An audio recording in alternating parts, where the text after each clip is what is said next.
भाषा, लिपी आणि व्याकरण. प्रश्न पहिला, मराठी भाषेची लिपी कोणती आहे? उत्तर आहे देवनागरी. विचारांची देवाणघेवाण करण्याचे साधन म्हणजेच होय भाषा. भाषा हा शब्द कोणत्या संस्कृत धातूपासून आला आहे? भाष. मराठी भाषेची जननी कोणत्या भाषेला मानले जाते? उत्तर आहे संस्कृत. विवेक सिंधू या ग्रंथाचे लेखक कोण? मुकुंदराज. मराठीतील आद्य गद्य ग्रंथ कोणता मानला जातो? उत्तर आहे लीळाचरित्र. मराठी भाषा दिन कोणत्या तारखेला साजरा केला जातो? उत्तर आहे 27 फेब्रुवारी. श्री चामुंडराये करविले हे मराठीतील पहिले उपलब्ध वाक्य कोठे आढळले? उत्तर आहे श्रवणबेळगोळ. देवनागरी लिपी लिहिण्याची पद्धत कोणती? उत्तर आहे डावीकडून उजवीकडे. शब्दावर जी रेघ मारली जाते तिला काय म्हणतात? उत्तर आहे शिरोरेषा.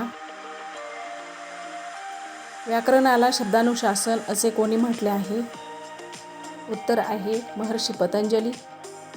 6 नोव्हेंबर 2009च्या शासन निर्णयानुसार मराठी वर्णमालेत एकूण किती वर्ण आहेत? उत्तर आहे 52. आधुनिक वर्णमालेनुसार मराठीत एकूण किती स्वर आहेत? उत्तर आहे 14. ॲ आणि अ हे स्वर कोणत्या भाषेतून मराठीत आले आहेत? उत्तर आहे इंग्रजी. खालीलपैकी रस्व स्वरांचा गट ओळखा.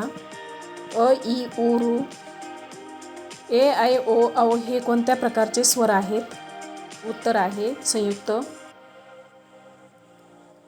आहा यांना काय म्हणतात?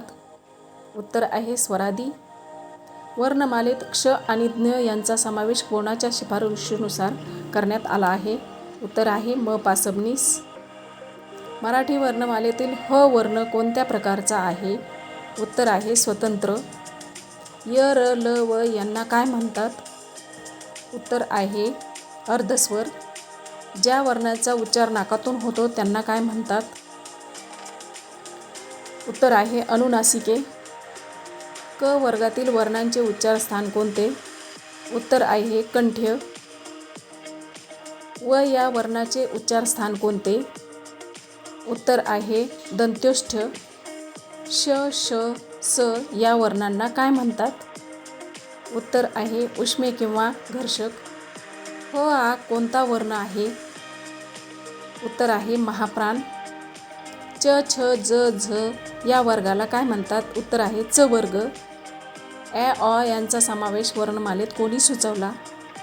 उत्तर आहे अरविंद मंगळूरकर. लाभले आम्हास भाग्य बोलतो मराठी हे प्रसिद्ध काव्य कोणाचे आहे? उत्तर आहे सुरेश भट.